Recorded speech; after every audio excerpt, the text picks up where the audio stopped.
Welcome to Glitch Cube. We're a gaming podcast, and each week we take a deeper look at the art of video games. I'm Christian. I'm Chris.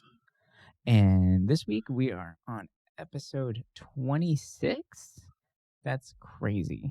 Yes, it is. Yeah, we broke the 6-month mark, man. That's insane. Congratulations. Yeah, that is crazy. Damn. It's Yeah. gone by so fast. Yeah, time flies when you're having fun, right? Exactly. Congrats. Thank you. It's been fun. It's been a lot of fun. All right. So this episode, what we're going to be going over today is in celebration of Women's Month. We want to talk about some of the strong female protagonists in games. We're going to be talking about 3 different protagonists, and we might throw in a few others if they pop into our minds. But we're going to be going over one from the past, one from a little bit more recent, and then one that's coming up pretty darn soon, but still has some ties to the past too. So before we get into that episode, why don't you give us a little bit of a quick weekly update and let us all know what you've been up to. Oh boy. So my main focuses this week probably are I'm more than halfway done with Xenoblade Chronicles, and it's just, I don't want to say it's blowing me away, but it's exceeding my expectations of it by a lot. I thought it was just going to be a very generic RPG, and I'm actually really liking it a lot. It's darker than I thought it would be, and it's fun. It's a breath of fresh air compared to the regular turn-based style of action, so I'm enjoying that. And then I got sucked back in the Hades because it just got a physical release on the Switch, and I'm a sucker for physicals, so I got it, and I'm already up to the boss in the 3rd area after maybe like 6 runs. And it's a perfect game for the Switch. It is. It's so nice being able to just kind of like play whenever I want, because I was playing on PC before, and I mean, I would get distracted by other games. So yeah, it's perfect. It plays well. I thought I really enjoyed the keyboard and mouse controls on it, but I'm actually really liking the controller because the aim assist with it or whatever, with like the bow and all that, it makes it easy. Yeah, the bow is fantastic on the Switch. I love it. It becomes just a really good little twin stick shooter. Mm-hmm. Yeah. But I'm really loving that game. I mean, I know we talked about it a lot in our game of the year, and it's crazy what people did with that game. Speaking of roguelikes, there's another one I've been playing that just came out, I think, maybe 3 weeks ago. Loop Hero. Oh, yeah, I was looking at that. It's very interesting. When I watched people play it on Twitch, it was like, it didn't look interesting to me. I was like, it looks like it could be fun, you know. I ended up playing it, and I like it. It's weird how it mixes card game with a roguelike with a slight building mechanism to it. You have a progression system that when you're finished with your adventure, you can build up your camp, which gives you like passive buffs and, you know, the normal roguelike progression system. But it's cool because you're on this map, and it's a huge loop, and each time you pass your campfire, it's another day. Along that, you fight enemies. It goes automatically. I mean, you can just let it sit there and step away, but each time you do a loop, everything gets stronger. So it's not totally an idle game. It's like a half idle. Right. And the different things you place on the map give you either buffs, you can place more monster layers to make it stronger and get better items, which then you use for your camp. And then after so many loops, you fight the boss. The game's a lot deeper than I thought it would be, and I've enjoyed it. I think it's a fun little game. I don't know if they're finished with it or if they're going to add anything more to it, but it's really cool. I'm really enjoying it. And it looks like a game right up my alley. One that you can kind of just love it. Walk away. You can be as involved as you want to be. because yeah, it's easy to get distracted while you're on the computer. Yeah. I know you like card games and stuff, or like Hmm. using that, and I think you would probably enjoy it. Nice. I'll pick it up. Aside from that, I've actually been working on a little project that I've been meaning to for a while, and there's a lot of games over the years I haven't played that are really popular, right? Hmm. A lot of big name games that I kind of missed out on because I was either playing indie games or MMOs, or I was just busy with life. So I started an Excel sheet. I got my little list going of like AAA games I missed, indie games I missed for every year. And so far I'm down to 2015, Uh-huh. and I've noticed like, damn, there's a lot of games I haven't played that a lot of people talk about. So I'm kind of excited Nice. to start. There's a lot of crazy indie games I didn't know existed, and I'm actually really excited to play some of them.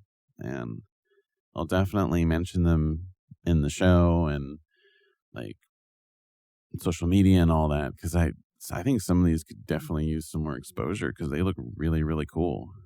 Because I never heard about them. We should post that list up for people Yeah, once you're all set with it. I'm still working on it, but Mhm. when it's finished, I'll definitely post my list of like games I haven't played. It's basically like a second backlog list. So Mhm. I'm excited. I Nice. definitely want to talk about some of the games at some point on that list once I actually play them. So something to look Yeah, forward to. that'll be great. What about you? What have you been up to?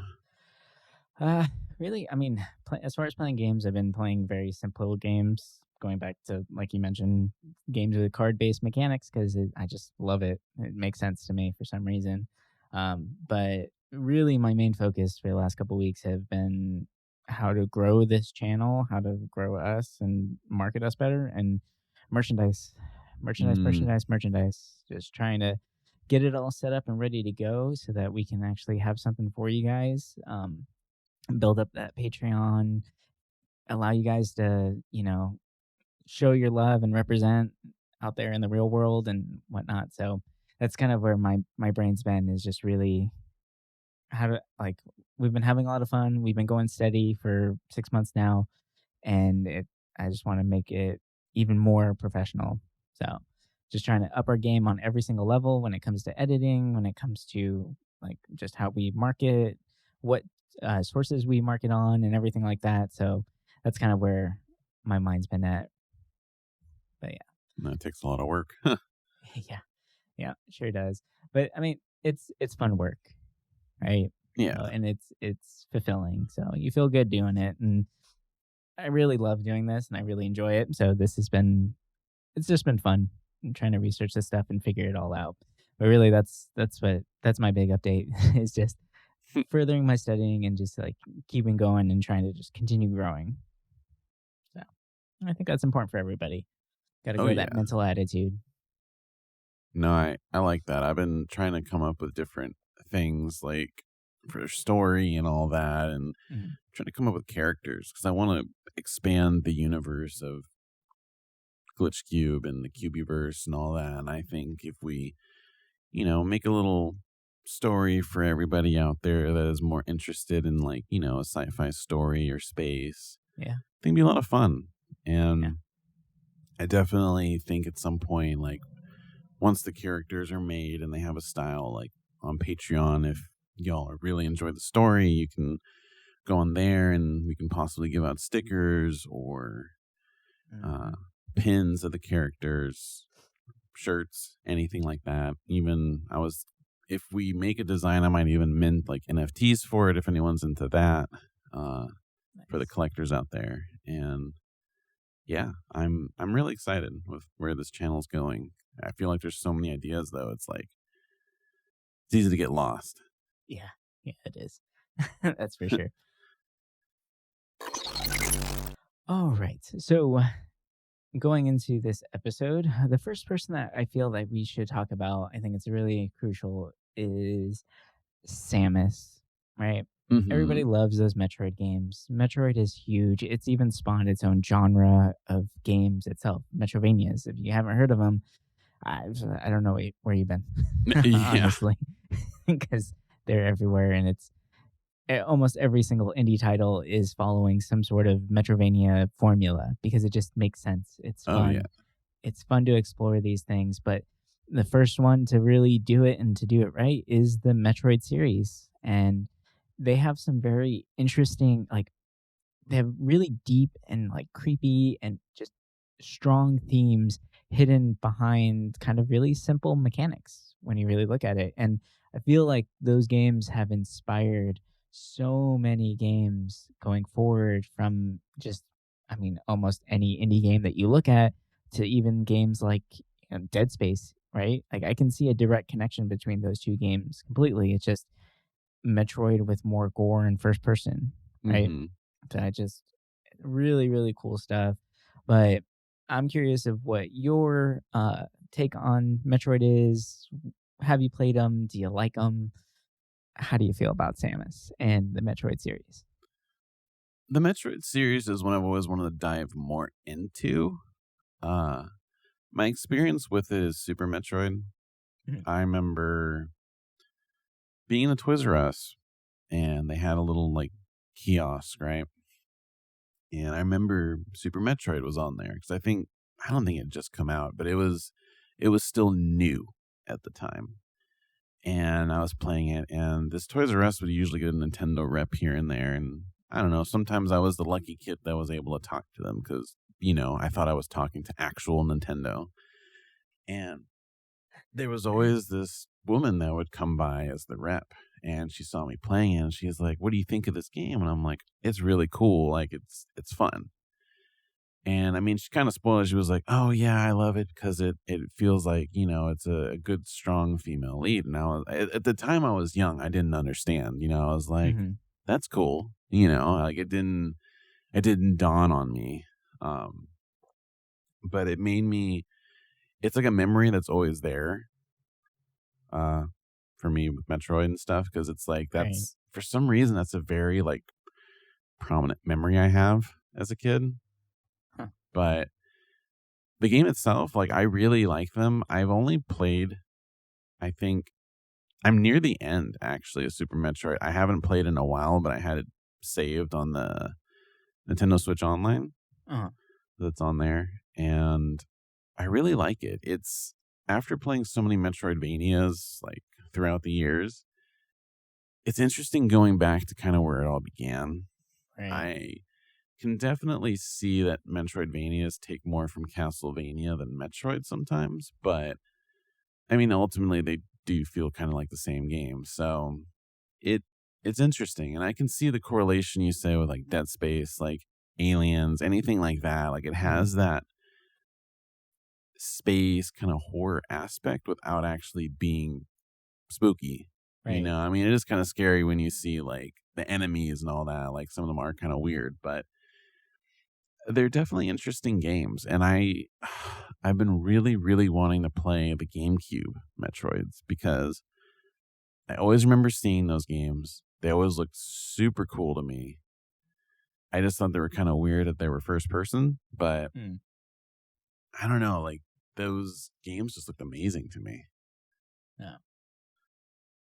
Yeah, I mean, Metro Prime was actually the first one that I played on the GameCube, Oh, and really? yeah, I loved it. I love that game, and it's cool. Like, I mean, the thing that I really fell in love with was the design of the HUD space, Mm.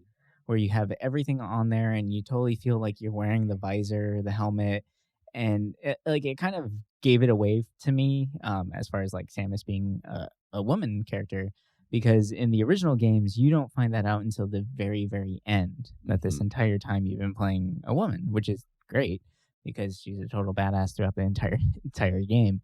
So Yeah. to find that out at the end is like, oh cool. That's, I mean, I thought that was really cool. But the the idea of that HUD, like it, yes, it was very practical and it was a good way to display health and ammo and use your map and everything like that. It made it grounded in a real world situation. But what it also did is that I feel like it harkened back to the original like Super Metroid games, where, or just regular Metroid, where it felt kind of zoomed in while you were playing it. So like it kind of felt like a little claustrophobic while you're playing these games. So like having that HUD space where your view is a little bit obstructed by these different elements, like kind of continued on with that claustrophobic feel to it. And it just reminded me of like scenes from the movie Alien, which I mean, obviously really inspired this game because the main protagonist in Aliens is a female character as well. And it's funny that like the main villain in Metroid is named Ridley. Like, come on, like there has to be a correlation between the two. There's no way that there's not. But the puzzles and the game design of Metroid Prime was just awesome. I love that game. I dumped so many hours into it, and since you haven't played it, I know you would really enjoy that game.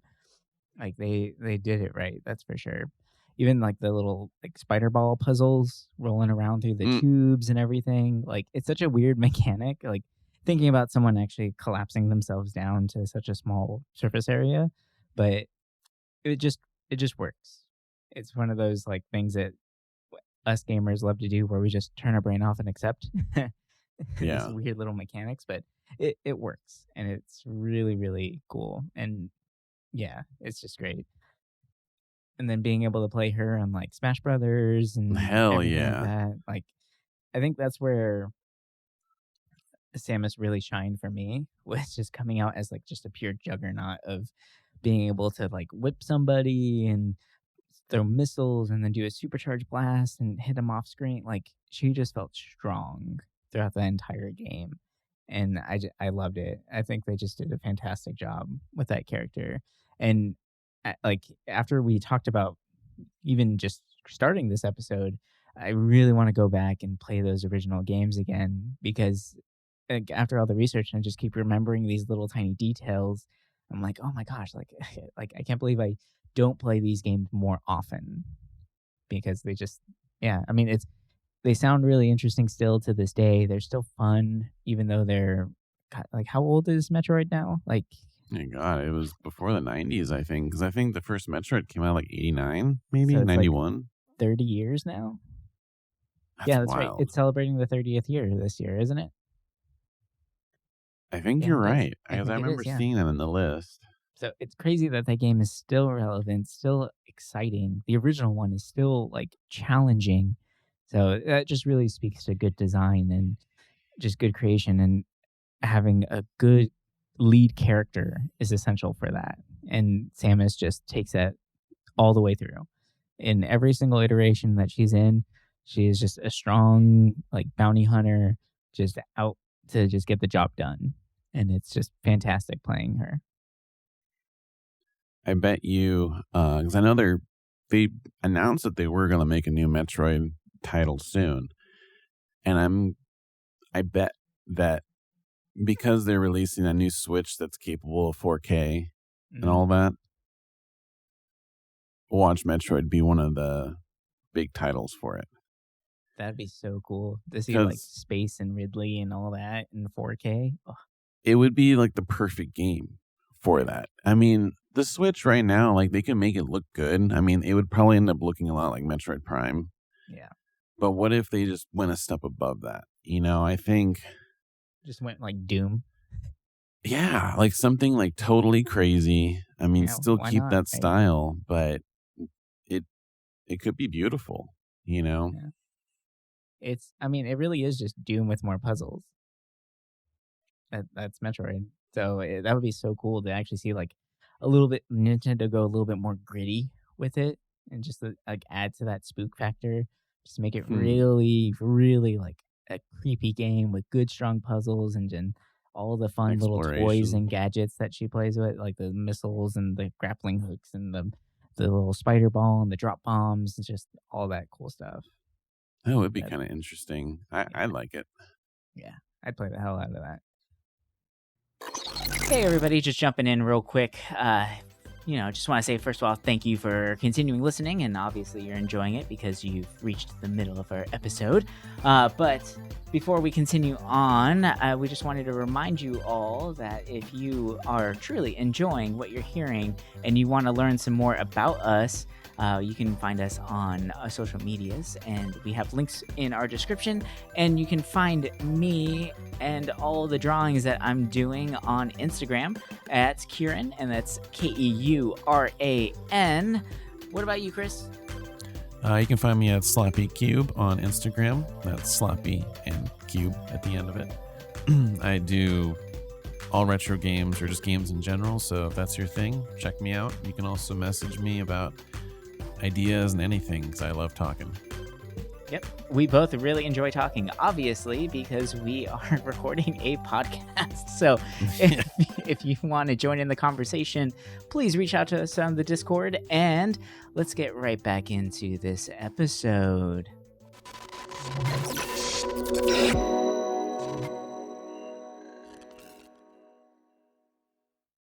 All right, moving on to our next little title on here. It's a little game that some of you people might have heard of. I don't know. We'll see. But we're going to be talking about Tomb Raider, of course. No list would be complete without Lara Croft. She is the adventurer.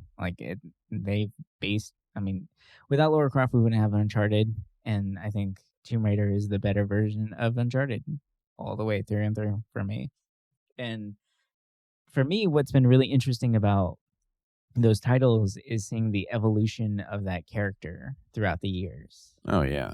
She has changed so much, not just from the story itself, because the story keeps unraveling with each iteration of the game, but even just her aesthetics too, and how it's responding to the times and making it more practical and make more sense and making a real hero instead of some fantasized hero, right?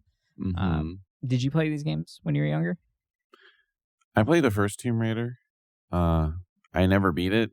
I think I gave my copy to a friend, and they obviously never gave it back. Yeah. That's usually what friends do. Yeah. That's what friends are for. Exactly. But it's honestly, the original games have been like on my to play list for a long time, because everyone around me is always like, it's amazing. Like, this is the start of 3D adventure games. And I remember like how massive they were growing up. Like, I remember people freaking out about it. And as a big PlayStation 1 person, it is kind of surprising I haven't actually played all of them, but I have played the first one and I really liked it. And I've actually played the newer ones a lot. Mm-hmm. The ones by Square Enix, the new 3, mm-hmm.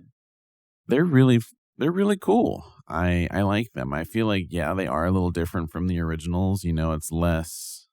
I feel like it's less puzzle, or more simple puzzles, I would say. Right? Yeah, it's definitely for like kind of the same audience, but it's a little different. I think it's interesting how they changed the way she looked. Mm-hmm. But I think we'll go over that in a minute. I want to hear, did you play the old ones or anything like that, and the new ones? I played the older ones a little bit when I was younger, but there was something about those tank controls when I was a kid. Yeah. They just never clicked for me. That's why I never played, I didn't play Resident Evil much either when I was younger, because it just, those controls, I just couldn't do it. The whole stopping to turn thing really got to me. And her jump mechanic in the original game was really annoying, where you would step to the ledge and then she would jump back and then jump forward. Oh, God. So it just it felt really slow and clunky, but it still was a great game regardless. But it was a hard game too, and I think my child brain wasn't able to just complete it or solve the puzzles easily. I mean, we didn't have YouTube or anything like that to find out how to easily do it or how to 100% something. Mm-hmm. So you just had to sit there and grind through levels and just figure it out. And I think I remember running around the mansion for 2 hours before finding out what I was actually supposed to do. Because it just, a lot of these older games, they don't really hold your hand as much as these newer games do. And there's something to that. I do appreciate a game that doesn't hold my hand all the way through, but at least having some sort of direction is good, right? Just kind of a pointer, outline something. I don't know. yeah, that's my kind of point of view on that one. But it was definitely a fun one. I played Rise of the Tomb Raider when it came out, and Hmm. I loved it. I really, really enjoyed the aesthetic of it. I really loved the look of it, and I think that the way that they changed up her character is fantastic. I mean, she feels strong, and it's more practical. Like when she pulls out a tool, it's not just coming out of like short shorts, right? Yeah. Or if you're out in the snowy tundra, you're not just walking around in a tank top. Like it just makes sense. That's what I really enjoyed about it is that it grounded it in real life. And one of the cool things that they added into like Rise of the Tomb Raider, it's a really small detail, but it really helps like boost the immersion of this game. Hmm. Was that when you like let's say you happen to walk closely to a wall, every once in a while, it's random, but Laura will actually reach out and like touch the wall and kind of like brace up against it or like Huh. just brush her hand on it. And it's such like a natural thing. And when you're playing it, you almost just it almost like falls by the wayside, like you're not really noticing it. But it's definitely something you would do. Like if you happen to basically be rubbing your shoulder up against the wall, you would kind of like brace out with your arm to give you the space. And it's cool that they added in that small little animation just to kind of ground it a little bit more. It's a nice little touch. It's very clever. I like when they do that in games. Yeah, same.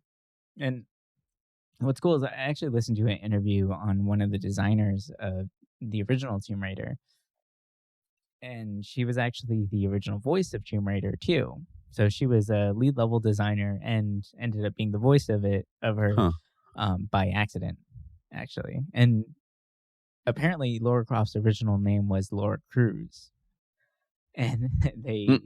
they ended up changing it because they thought it sounded a little too European, and they wanted it to be more of a British name because it was a British game company that originally designed this or the Mm. first titles.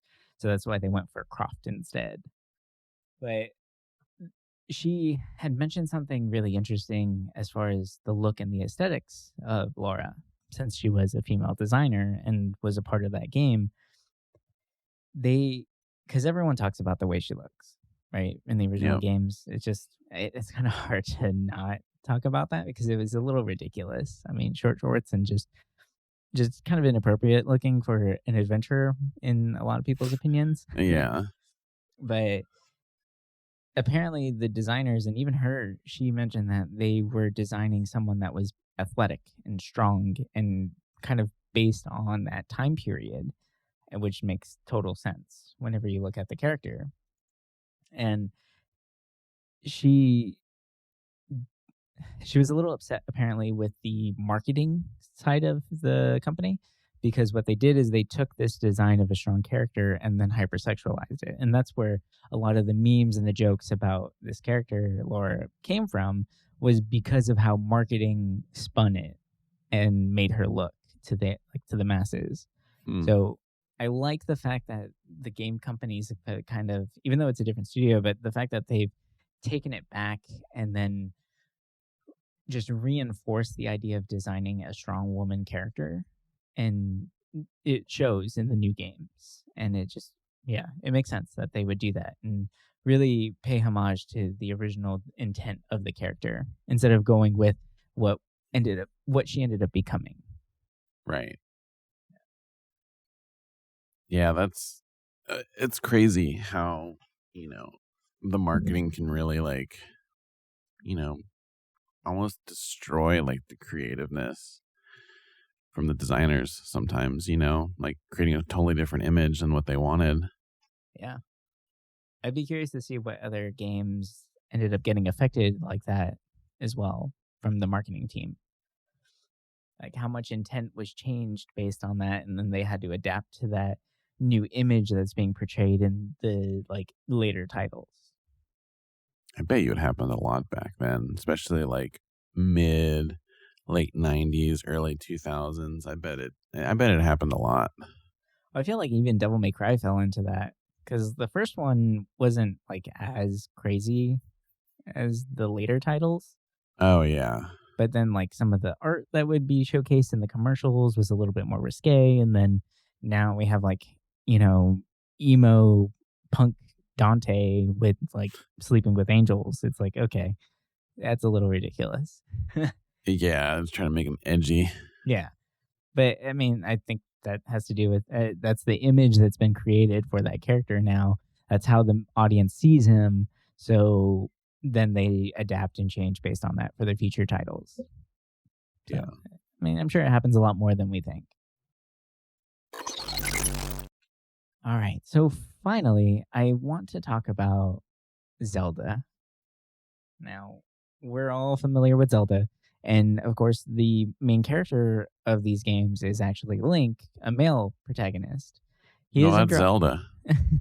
I love it when it's like, oh, is that Zelda? Yeah, no. I mean, he is androgynous on purpose. There's actually a lot of reasoning to his design. But I think why I'm bringing this up because I think that she is still such a strong character. And what's great is the fact that in the new Breath of the Wild 2 games just coming out, you get to actually play as her. And in the most recent titles, what is it, Hyrule Champions? Is that what they're called? Yeah, Hyrule Champions. Yeah. Yeah. The fact that you can actually play as her and some of the other female protagonists in these games is just really cool to give people that option. And I don't know, I'm really excited about it. Everything I've seen so far looks great. What's your take on the new Breath of the Wild games? As someone who just beat the first one recently, I loved it. It'd be interesting to see like playing a Zelda, like if it's gonna be different because I know she actually has powers and stuff. Mm-hmm. So it'd be cool to see like them incorporate that. I didn't realize like Breath of the Wild 2 would actually have you playing like as her. Like, I don't know. Do you think it would be like switched? Like where you can play as either or kind of throughout the game or I'm curious. I have a feeling it's going to be like there's going to be like different segments? missions. Yeah, I think it's going to be segments. That would make sense. I mean, it would be cool to do like a full like flip out, right? Like you can pick which one you want to play as. Yeah. But I think because of how she's been built up over the years to have actual like magic abilities, it would make sense where it's different segments that you can then play as her. Right. But a lot of the shots and things like that show her with an actual like master sword and in Link's like full attire and armor. So it kind of makes it seem like you would be able to play her throughout the full game, which I'd be really curious to see how they do that.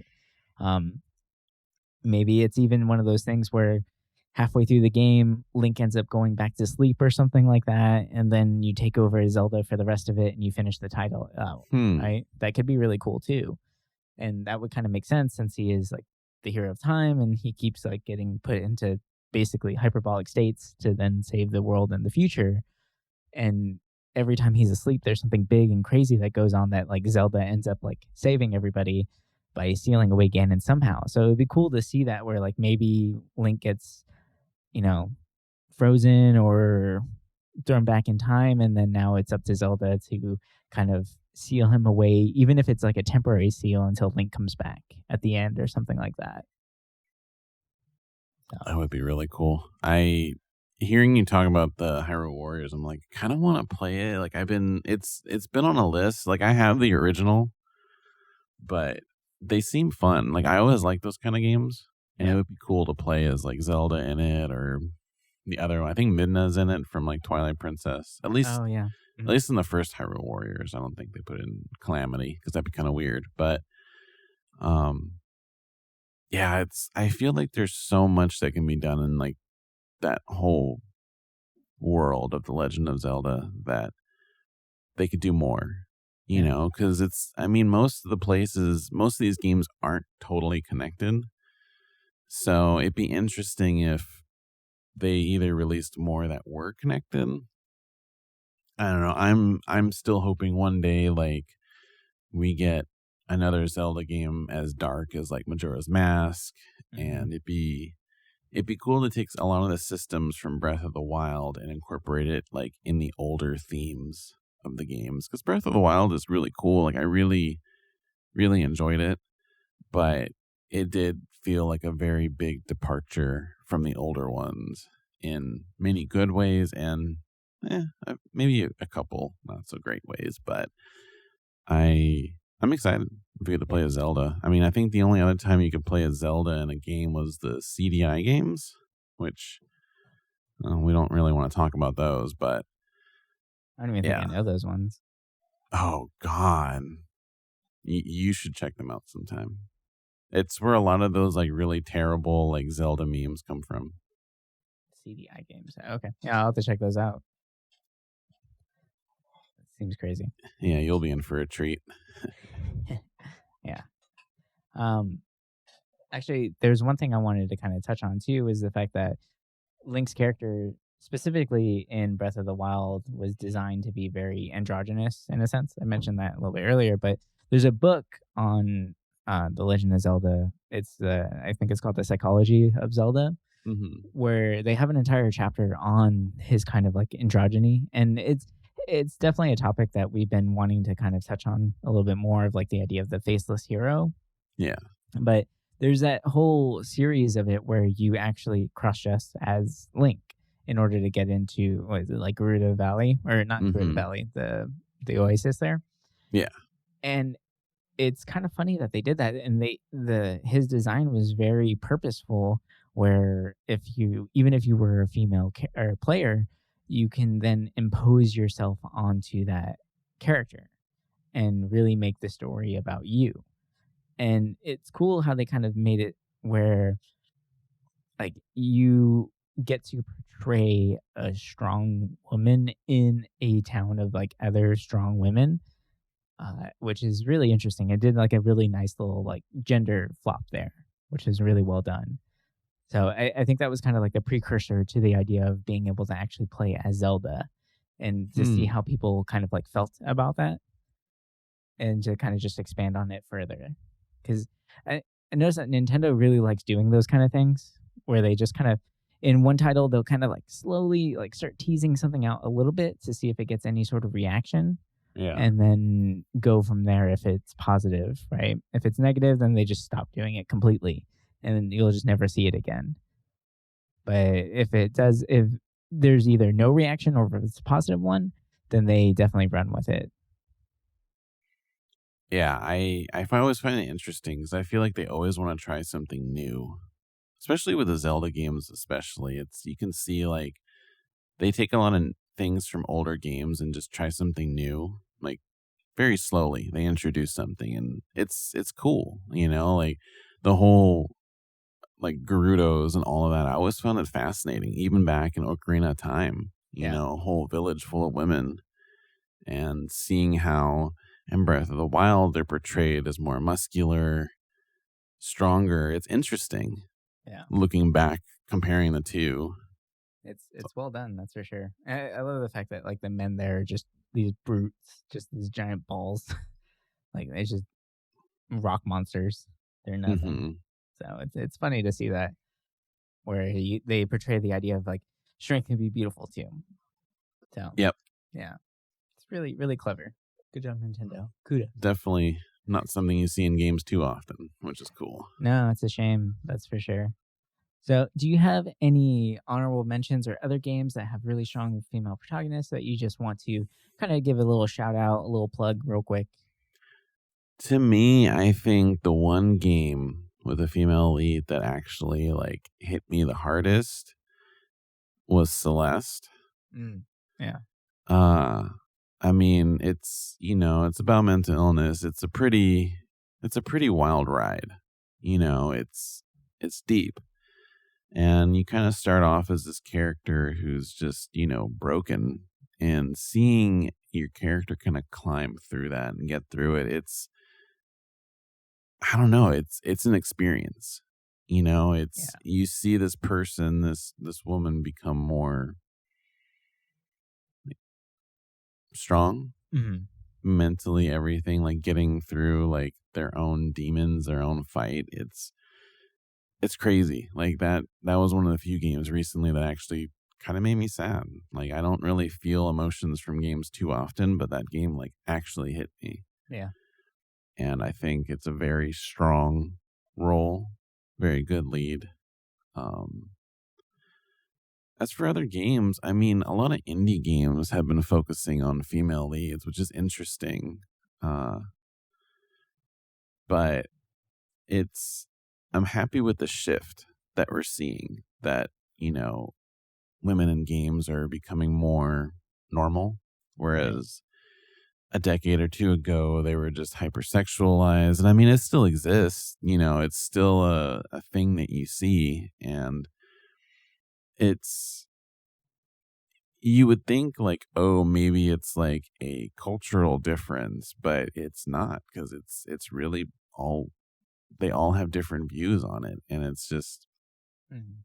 it's weird, but it's cool seeing over time, like, it being less of a taboo subject and it's more open and ready. And I don't know, I'm happy people are getting more exposure, and it's just people shouldn't feel left out when it comes to like playing games. I mean, anything, people shouldn't feel left out, but I think that if we all kind of are on the same level with each other, it'd be awesome. Yeah. Games are made to either you know get away from the real world or find inspiration in ourselves to play. And seeing like females being represented in this, or just roles in general, it's awesome. It's cool, and I'm definitely happy to see where we're going in Yep. like this industry. Yeah. Agreed. Do you have a game that is I an mean, honorable mention? I do. I have a few actually. I mean, you can't really make a list. I mean, there's so many out there. Like there's all the like yes, there's a lot of new indie games that are putting that as a primary focus. Like even Little Nightmares, the main character is a little girl that you're playing as. I mean, she's crazy, but it's there. I mean, you look at like Grease, which is a beautiful Oh game yeah. where you play it like through this woman's like horrible situation, but it's such a beautiful title in its own sense. But then you have the characters of like Jill Valentine from Resident Evil, just a Mm. strong character that battles alongside like everybody with zombies and kicks ass, right? Um, but I think the biggest, like most badass character out there, for me at least, is Chun Li, Hell yeah. right? Like, I mean, come on. Like, yeah, okay, sure. She could be hypersexualized as well. It happens. But you talk about badass character, you can't get more badass than that. It's Chun Li. She'll kick your head off. Like, I was like Kami, but I guess she's kind of more sexualized too. oh, yeah. I would say that she's more than Chun for Yeah. sure. Yeah. But no, that's definitely that would have to be my honorable mention there, if not one of my top picks for most iconic. That's a good one. Yep, yep. All right, well, I think that's going to do it for us this week. I want to say thank you once again for listening. Thank you guys for sticking with us for 6 months. This has been amazing, and we are just so excited to share this with you, to continue making content and just having conversations with you guys. And we mention it a lot, but if you want to continue the conversation outside of this podcast, or you actually want to pick our brains a little bit, or you have questions, or if you have a topic for an episode that you want to put out there, join the Discord, join in the conversation with us. Um, but yeah, really, like, thanks for listening for the last 6 months, and here's to another 6 months. Yeah. Yeah. All right. Well, yeah. Bye. Bye.